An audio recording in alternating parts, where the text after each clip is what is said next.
everybody. Welcome to Taped Crusaders, the podcast that reviews every single superhero thing ever made.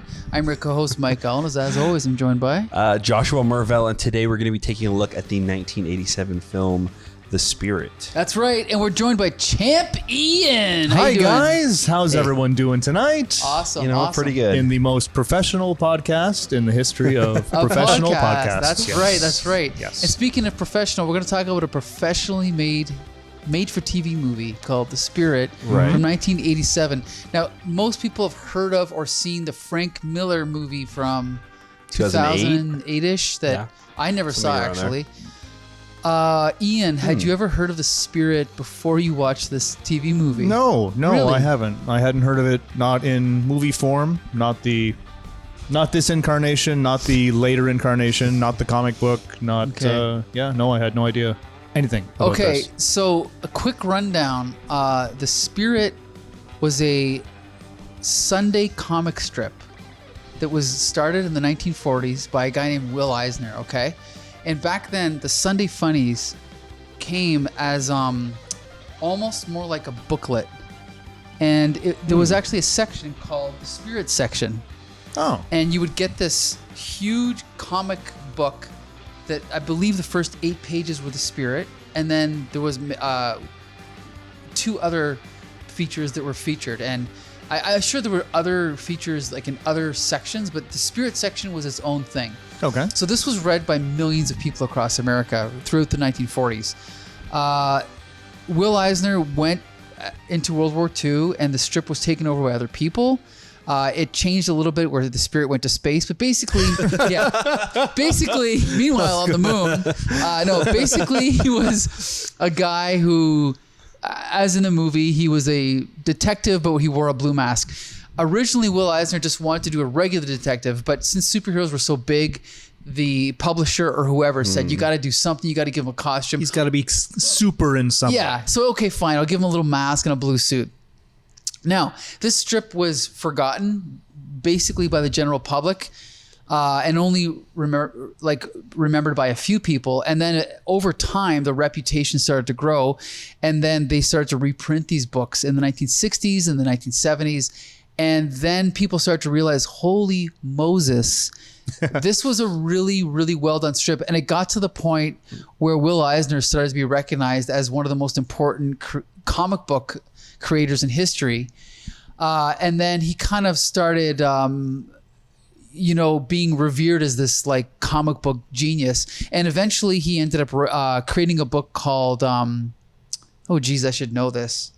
So, comics and sequential art. And he basically helped define what comic book art is. So anyone who's watching this podcast might know a little bit about that, but it's basically, he admitted, he's like, I'm not a great writer, I'm not a great artist, but I know that I could do a good comic strip. And so he helped develop the language of what makes a comic strip different from fine art and comic book writing different from literature. Defining sort of the visual language. Exactly. Wow. This movie still sucks, but here's the thing. That was way more eloquent than anything we'll be exactly. today. But the idea is that this character is famous for these reasons. And so people were trying to get this thing developed for years. And then this is what we got. We got our 1987 made-for-TV movie starring the same guy that played Flash Gordon. Did you realize that? I did not. I did not realize it either. The name sounded familiar. I'm like, Right. where have I seen this before? I only realized because I was like, where do I know this actor from? And then looking it up, I was like, you've got to be kidding me. Right. Can you believe it? Yeah. Flash Gordon has already long exited my brain, right? Yeah. The entirety of it. Okay. Yeah. So the first recast, maybe. Like double casting. Yeah. Now this is commonplace. Yeah. Like this happens all the time. But okay. I don't even know where to start with this. Ian, we don't want you to give the detailed plot, but can you just tell the viewers the basic plot of this film? The basic plot is all that I can remember. Okay. As some of you may know, we're doing this. We're screening these live at Meteor now. except for films like these that we don't think anyone's going to want to see. So we just watched the fantastic Denis Villeneuve directed Arrival right before this. So everything else in the world has left my brain. So I've got about 2 minutes worth of memories of The Spirit, which is basically we have a small town cop, Denny Colt. Denny Colt. Denny Colt is his name, and he comes to the big city. There's some malfeasance going on at the local museum. He starts asking the wrong questions. He gets shot, and he doesn't die, but For some reason, he washes up in a graveyard where a kid and or it's a gang of kids or it's a couple of kids who are selling stolen whatever. Doesn't matter. This little kid nurses him back to health, and Denny Colt becomes the spirit. He wants to remain dead so he can fight crime as a dead person. And he has to get to the bottom of this museum thing because we care about this museum thing. Okay, so here's the thing. You're adapting a comic book. One of the things we sort of talk about is what, and again, this is 1987. This is pre-Batman. This is very important, right?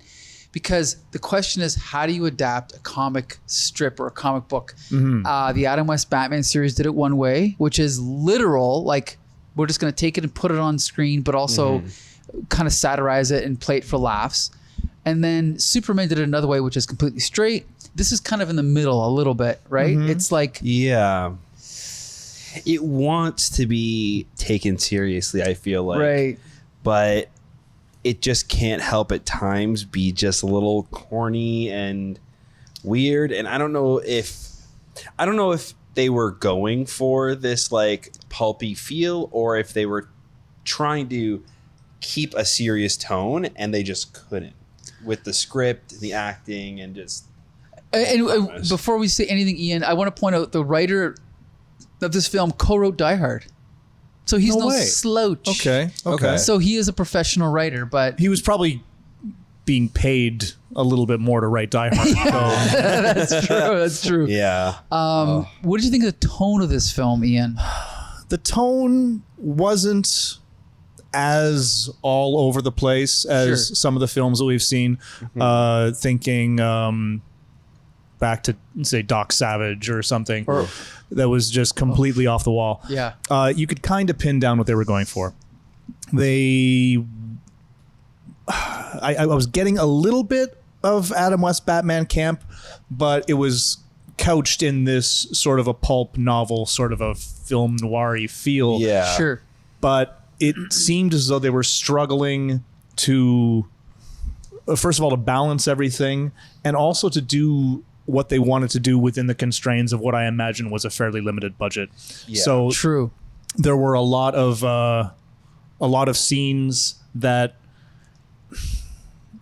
seemed campy just because of budgetary reasons, right? Like the Tales from the Crypt graveyard. Yeah. Okay. I was gonna say I feel like the script has maybe something to do with it. I think as a whole it feels cheap, and I'm assuming a lot of that has to do with the budget because it feels like a play, like it feels like a stage play at times, like to the point where there's literal spotlights on them for seemingly no good reason. Like, okay, it's funny that you mentioned the graveyard because whenever we get one of these, because these movies are sometimes hard to come by, and I always check the file to make sure it's watchable, and I skipped ahead and I dropped into a graveyard scene, and that's when I was like, oh guys, this is going to be bad.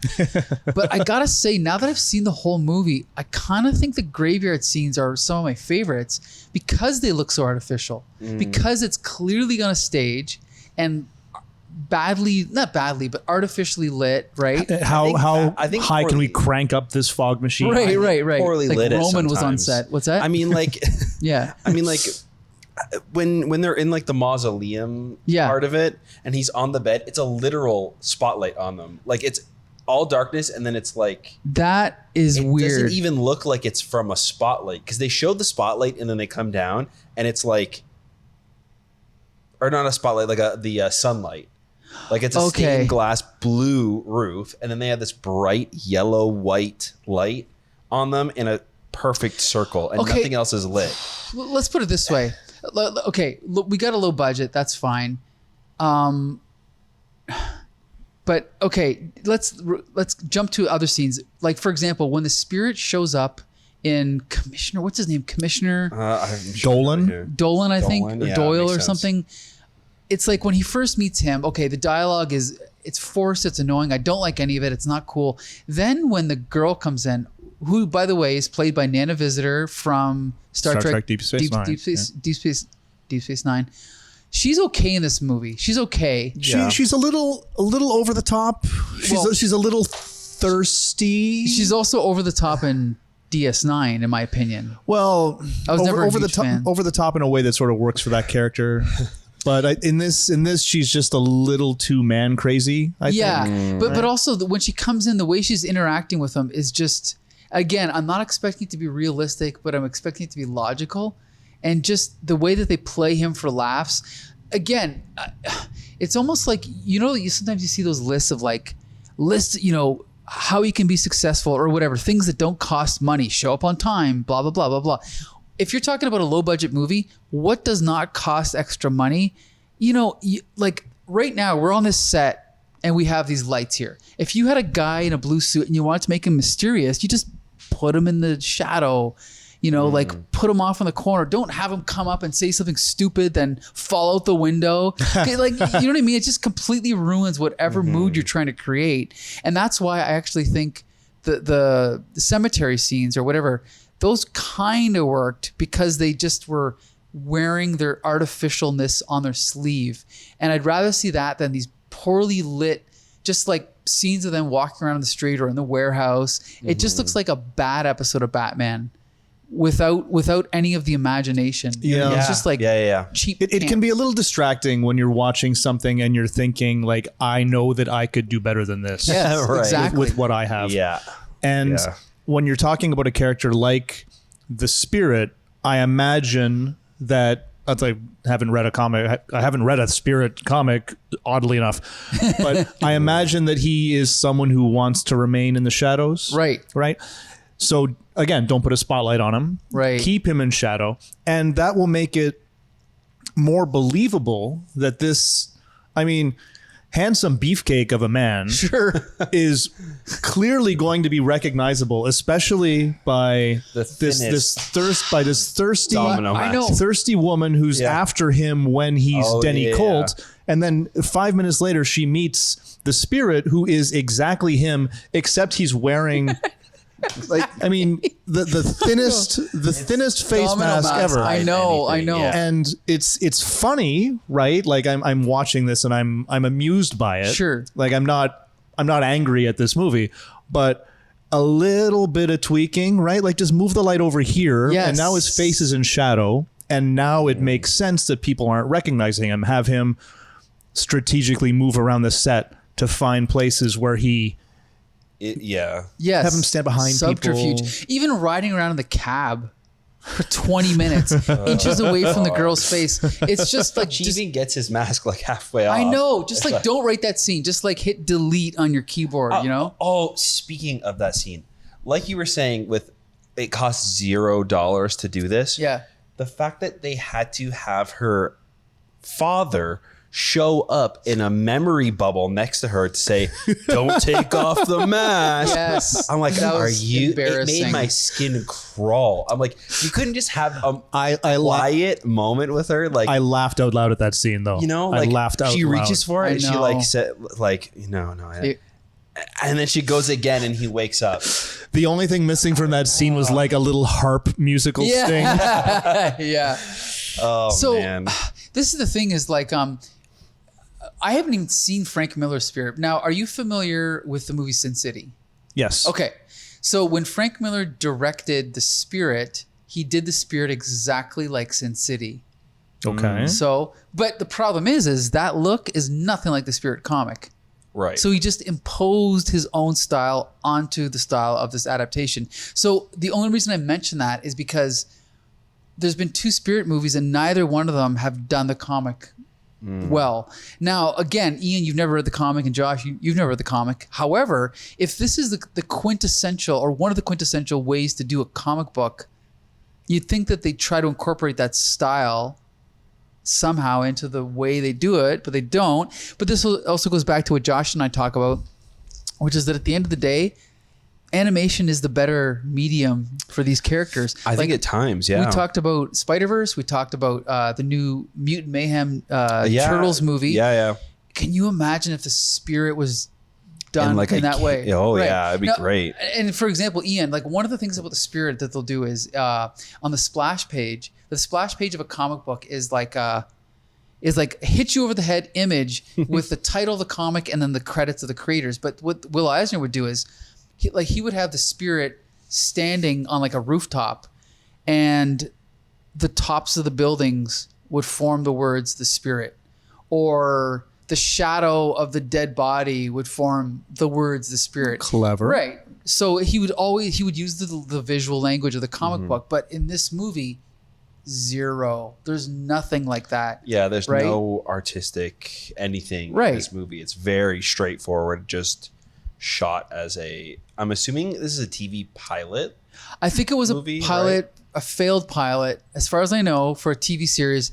And then they were going to shelve it, but there was a write-in campaign by people like me. And they're like, okay, fine, we'll put it out. But yeah, it kind of just came and went and everyone forgot about it. Again, like I've been reading comics for 35 years. I'd never even heard of this until I was putting the list together for this podcast. Like, oh really? Yeah, I'd never. You'd never heard of the original Spirit comic until? No. Oh, sorry. No, the comic book. Yes. Okay. The TV movie. Never heard of it. The fact that they made this movie, it came and went, and I'd never heard of it, blows my mind. You know, that's how insignificant it is in comic book superhero history. You know, so.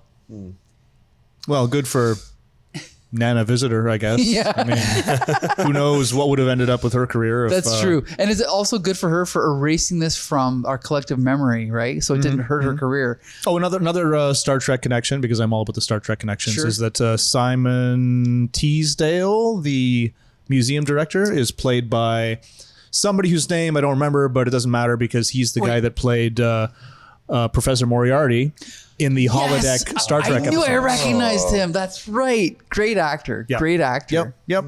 Underrated actor. And they brought him back in Picard season 3. I don't care. Okay. Anyway, I'm trying to think. Do you have the cast there, Josh? Yeah, I can pull it up. Okay, so let's just see. There's also there's other people I sort of There recognize. are other people in this movie. Yes.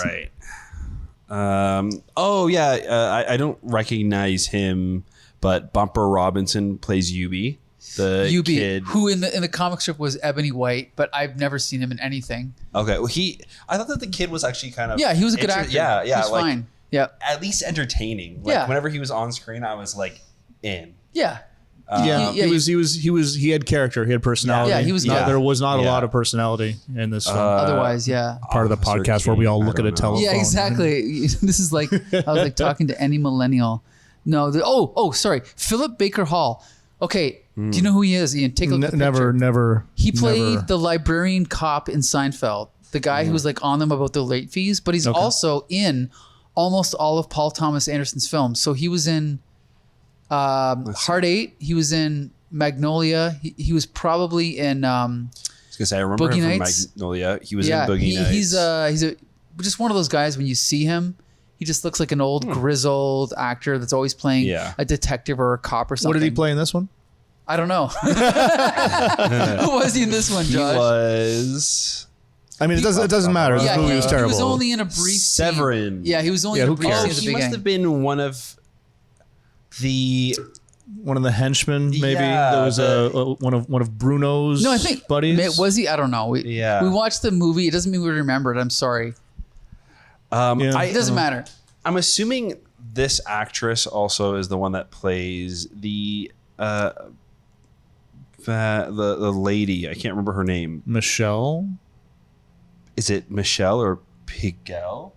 Well, Ellen, the commissioner's daughter, her friend was Michelle, who ended up being the villain of the film. Yes, the twist ending. So I'm assuming that's playing Laura dumb Robinson. and Yes, Man she was crazy, okay. She but- was okay. Yeah. It was an interesting little twist too. I Yeah. mean, like we're expecting this Simon Teasdale Right. who has a sort of a villainous look to him. Yeah, he's the one who's counterfeiting art. Like we care about counterfeiting art, but at Right. the end of the day, it's this: she's pretending to be stupid and man crazy, but actually she's smart as a whip, and she's got the drop on everybody. Escapes on a motorcycle at the end. You know what frustrated me a little bit in the movie was we're supposed to believe that she's like so smart, but she doesn't put the 2 and 2 together to go and find Ellen. Because she knows from the hot tub scene that Ellen knows the spirit, like has some sort of relationship, Okay. right? Well, And she got Ellen eventually. only because he had a wet dream about her. Oh, that's right. Like- You're right. Like, You're right. it was so weird. He started like saying her name when he's unconscious on the torture machine, and she goes On the torture machine where Ellen, they huh?" didn't bother taking his mask off even when Yeah. they're torturing him. Yeah.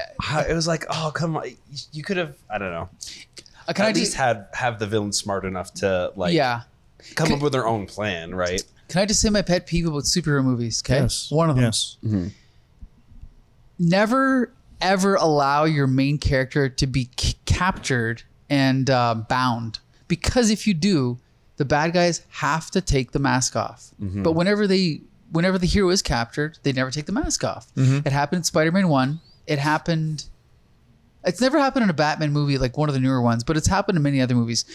And the way to avoid that, again, you hit delete on your keyboard and don't put that scene in the movie, because there's always the excuse, like, hey, boss, shouldn't we take his mask off? No, don't take his mask off.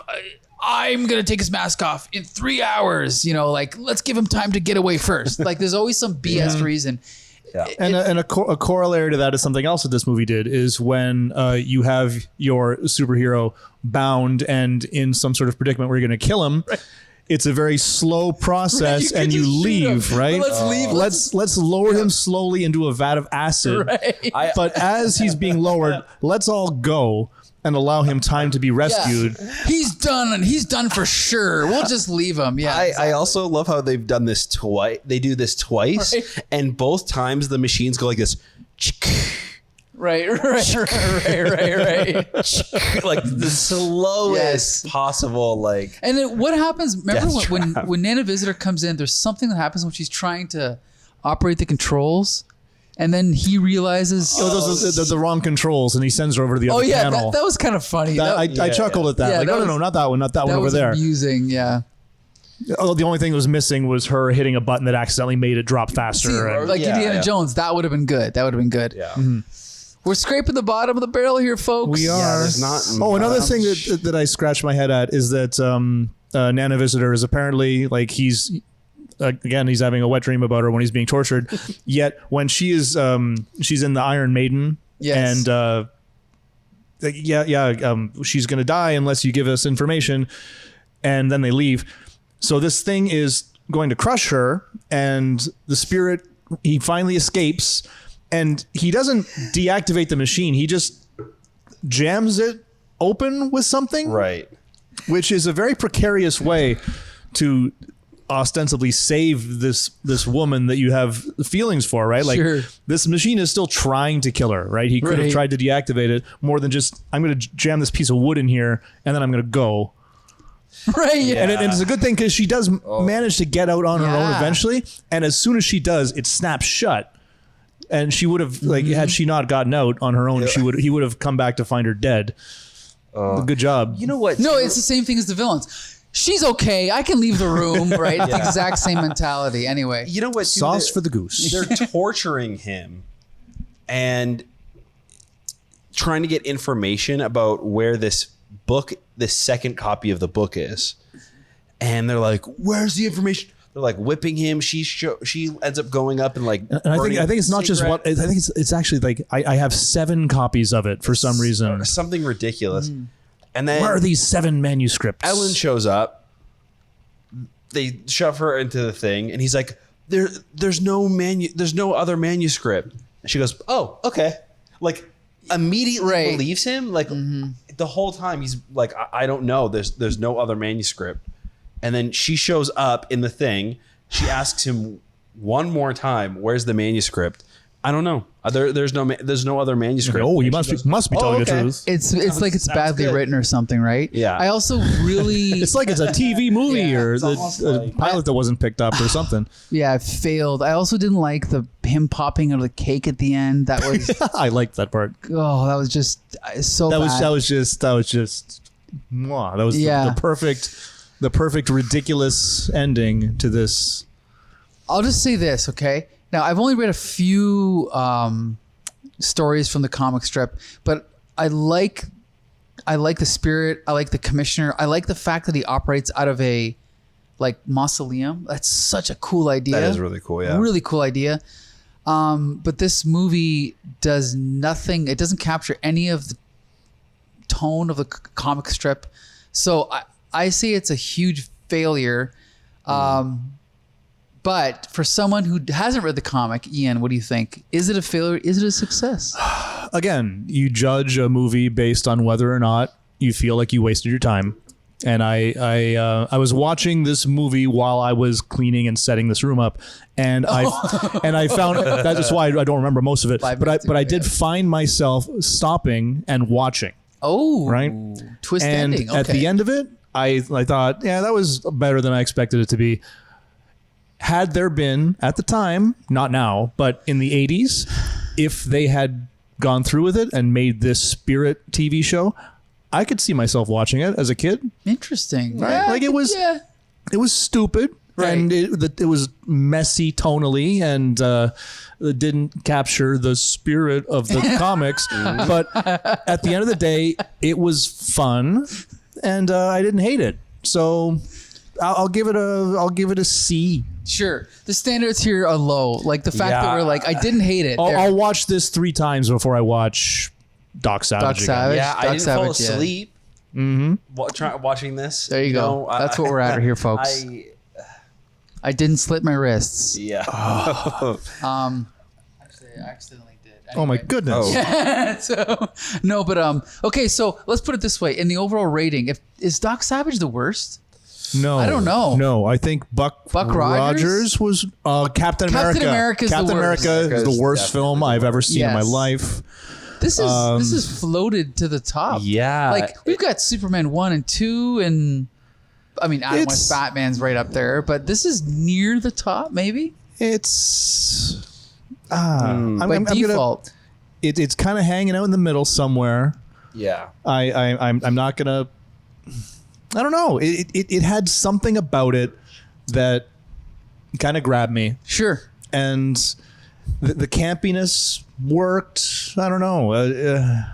It had enough going on. Josh, did it have enough going on? I guess enough to keep my attention for the whole thing. I think most of it was pretty. It helped that it was only an hour. Yeah, it was also 108. only an Yeah, hour, hour so and 8 minutes. it went by pretty quick. But I don't know, enough to pick up for a series. I don't think so. Here's the question, Josh. As a big comic book aficionado, are you going to read Spirit comic books? You know what? After your description, yes, Awesome. but not after the movie. Probably. Okay. I don't know. So there you go. Again, the thing I like about this podcast is that we Is that we pull out our phone in the middle of it Yeah, no. and we just do this for 45 minutes. Not that. Is that we review movies that maybe no one's ever heard of, including us. Like Yeah. we watch movies, we read comic books. We do anyway. We never heard of this movie, and it's cool because now people who watch every episode, you know, they come here for Superman, they come here for Captain America. They're gonna go, what is this Spirit movie? Where can we find this movie? Wasn't it on Nowhere. YouTube? No, it was on some sort of archive. Archive.org. Internetarchive.org. It does exist out there, folks. Check it out. Come back next time when we're going to be reviewing the pilot episode of Superboy. Oh my. The Adventures of Superboy, goodness. starring, I don't remember his name. Not Joel Same as Christopher, this movie, the guy before probably. that. Yeah. Sam Olivia Poole. Newton-John. There's a connection there. Anyway, okay, so be sure to join us for Slam, where we review superheroes. And Josh, you can take it from here. All right. And you can also find all of our stuff over on our website at thecomicbooksyndicate.com. All of our stuff's over there. Same with our YouTube channel. Our podcasts are slowly turning all to video, so you can see our faces or see the comics and stuff that we're talking about on the screen there, so you can kind of have some context about specific panels and things that we're talking about. So definitely check us out there. Leave us a comment, leave us a review, and let's keep that comics conversation going. And we want to thank Champ Ian for letting us film at Meteor My every week. pleasure. The only way I can stay on this podcast is to provide a space to record it. So Awesome. And to screen the movies. Anytime. Thank you very much. Thanks so much for coming out to watch Arrival. That's right. Thank you. And That we'll was great. see you next time. Join us for our next movie, which is... What is it What is again? our next movie? Well, we're doing Superboy. Superboy. Which on the is podcast, Superboy, right? and this is Spinal Tap. No. Well, I mean, nobody's going to care about that because they're but not if going to be able watching to. it- Okay, we won't say that. Okay, Yeah. Josh, if you're editing, cut this part out. No, leave it. See you next time. We're a professional podcast. Okay.